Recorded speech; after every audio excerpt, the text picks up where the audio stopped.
Hello guys. Welcome back. This is Mask Edit. Do you want to take your edit into new level? You are on right place. If you are new to this channel, please don't forget to subscribe.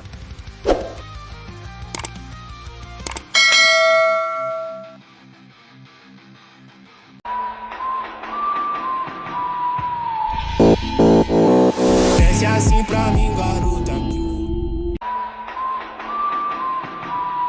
vou te fazer delirar.